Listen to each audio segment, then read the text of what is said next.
guys something? If you were trying to explain about stealing, what is stealing? Taking something without permission, yes? Yeah?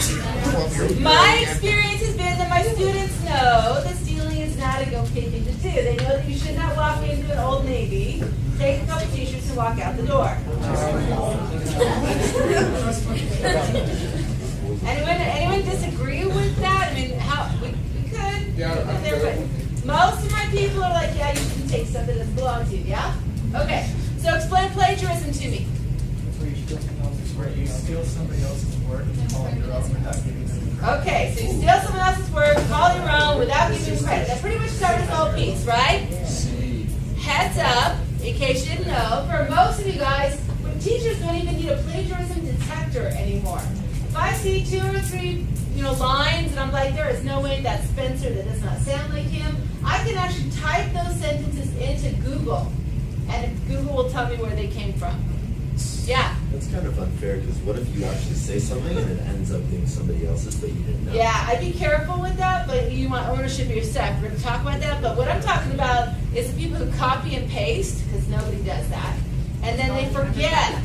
You notice how I'm giving you guys credit? They forget to tell me that they got it from someone else. And yeah, the number of times, usually as sophomores, but the number of times I've read, and it doesn't take much, because dang, they use big words, and they're fancy, and I'm like, I've been listening to you talk for 6 months. I don't have ever heard you use that word before.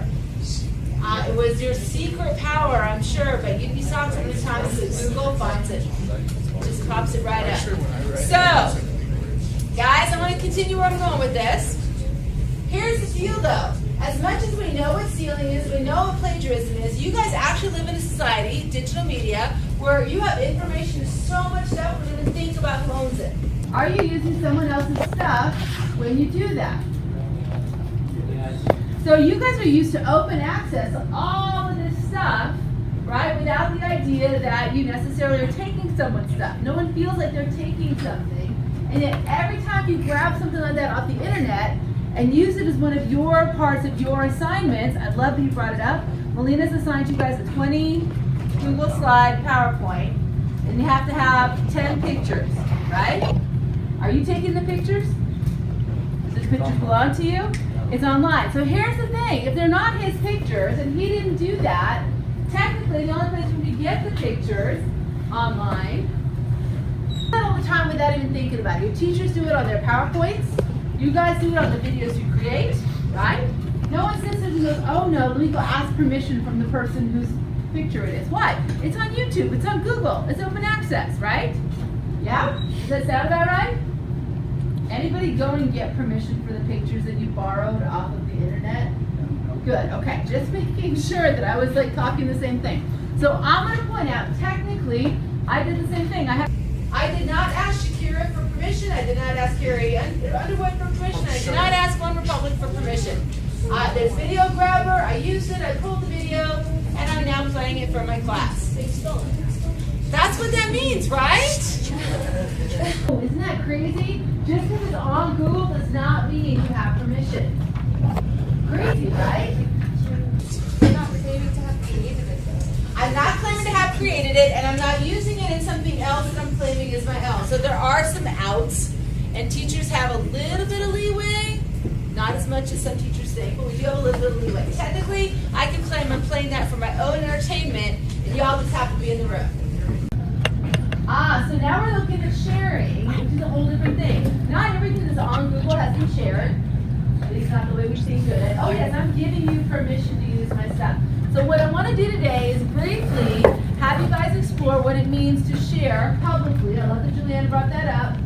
And we're going to do that by going to something called Creative Commons. This is an open access group specifically designed to expand the use of people's items, shared items, music, art, pictures, etc., so that you and I can continue learning. The whole idea is to expand our learning. Notice it's creativecommons.org. What does that mean? So what does org mean? You're giving me all the right terms without giving me any real information. What do you normally see on websites? There you go. .com, commercial, someone's trying to make money on that website. You have a blog and a YouTube channel. .com? Are you trying to make money on sites at some point? There we go. That'd be nice. Okay. .org is a nonprofit or not for profit. It's not designed to make money.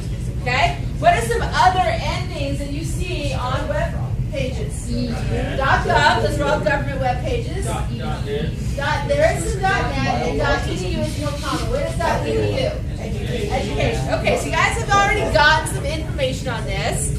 We're going to go ahead and expand you a little further. Because in order to make your C-SPAN video, you're probably going to want to use some pictures, right? And I want to go over the 4 different attributions that you can do on Creative Commons.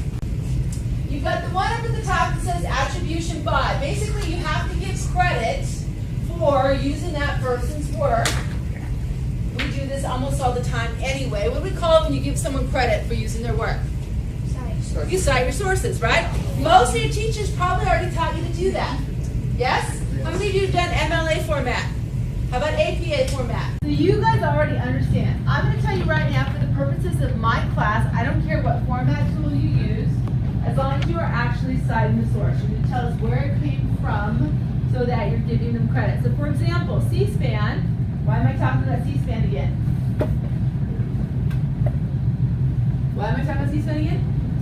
You guys are making a video. You have to use the C-SPAN video in your video. That's part of the requirements. But guess what? You also need to cite that video. You need to tell which video you grabbed it from and used it. I'm not picky about the formatting tool. You've had teachers who are like, this didn't work exactly right. That's not this class. I'm good with that. But you do need to still say, I pulled it from this video. Okay? By the way, that's the biggest one we've got. Most of the stuff, and Juliana was talking about with Google, most of the stuff we've got is just attribution. You're going to say where it came from when you're good. Next one up is share alike. You're going to let other people use yours as long as they distribute the modified work on the same terms. So in other words, I can't modify your work and then claim it all as my own and make all the money on it. If you're sharing it with me, I have to share it with everybody else. Sounds fair, yes? That's what that means. Non-commercial. This is pretty basic. You can't use someone else's stuff to make money, right? See the no dollar sign? I'm going to point out, how many of you would like to win the money at the C-SPAN competition? That is not what they're referring to here, okay? This is referring to someone taking the Kool-Aid symbol and putting it on a bunch of t-shirts and making money on it, okay? The whole point of putting it on the t-shirts was to make money on it. That is commercial purposes, and you cannot do it. You can bootleg it, black market. Technically, what we're doing for C-SPAN is for educational purposes, and if you happen to win on an educational thing, yay, that's the extra bonus, okay? Last one up, no derivatives. This one is the most interesting of all. This one basically says you can use it, but you cannot change it. In other words, you have to use the original. This becomes an issue if you're trying to use, I don't know, a filter on your phone. Anyone done that?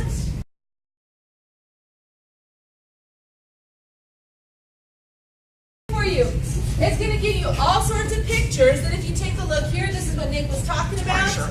It's labeled for reuse with modification. That means that you are able to not only use it for your video, but if you want, you can change the color, change the shape, do whatever you need to put it into your product and make it your own.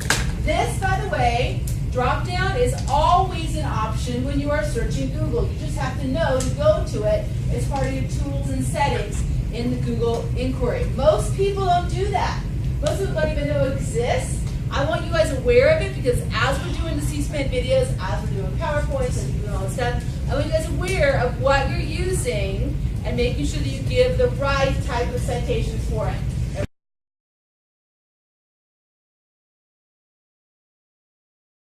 You should be logging into your personal account once you're on the computer.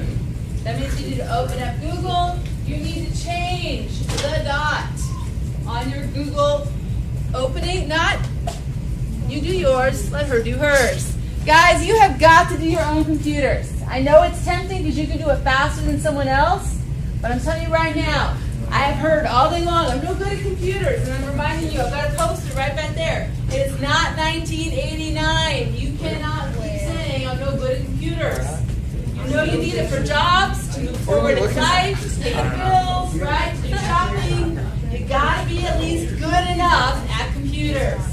Right here, ladies and gentlemen, if you did not switch to your personal account, this is where you go. You find a Google bubble and you switch to your personal account. Once you've switched, you're going to try to find Google Creative Commons licensed images. Find one that you like and you think explains it for you. Save it. You want to save it to your drive, it'll let you, or download it and then put it into your drive. Either way. Things, listen up. One of the crucial pieces for this, ladies and gentlemen, is I want you getting good at using all this because you are switching. Whether you want to or not, you are switching from the school account to the personal account. You can fight it kicking and screaming, but they are kicking you out in June. It's a done deal. There's no way out of this. So my goal for you is that you are able to function on your own with your own account. Okay? When you have your photo and it is in your drive, I'd like you to open up a new screen and go to C-SPAN. You do not need the C-SPAN one for the competition. You need the actual C-SPAN website. Easy to find. cspan.org. All right, let me come over and see if I can help you out. Remember, you guys have a touch screen. Feel free to use the touch screen. I promise. For most of us, it's easier. All right. You have to do your personal.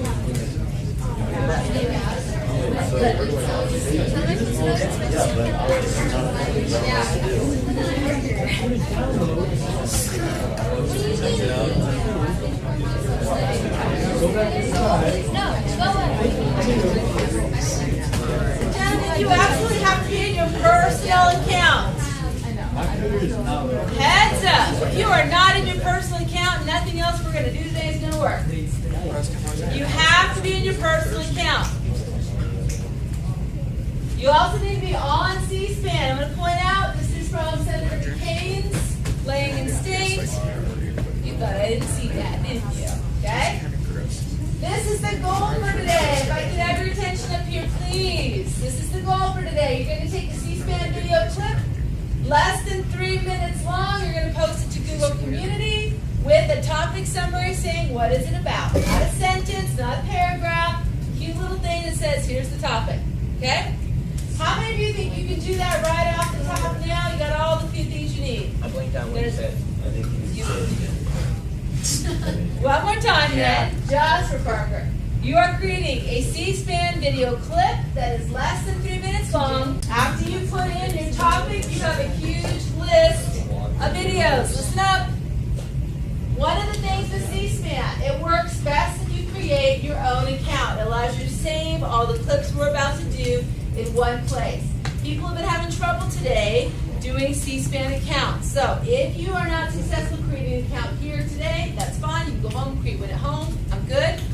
You need to use your personal email account. Why not your school email account? Because number one, it's going to go away. Number two, it's going to send your email something. Your school emails cannot accept anything from C-SPAN. They won't let you, right? I know, you're blocked. So, I have a couple of things to show you. Heads up here, because I know for most of my students, this is not something they're already aware of. If for some reason you cannot do the video clipping the way I'm going to show you, there are two other tools you have that will allow you to still do the assignment today. Let me see if I'm showing them. I am. Here we go. Right up here, eyes this way. If you do not have a C-SPAN account or it is not successful, here's what you have an option of. This tool right here, look at it on your toolbar across the top. This is an extension that allows you to do a screenshot. It can take up to a 30-second video of whatever's going on your computer. This tool, that little red arrow that you got up there, that is Screencastify. It can take up to a 15-minute video of whatever you've got going on your screen.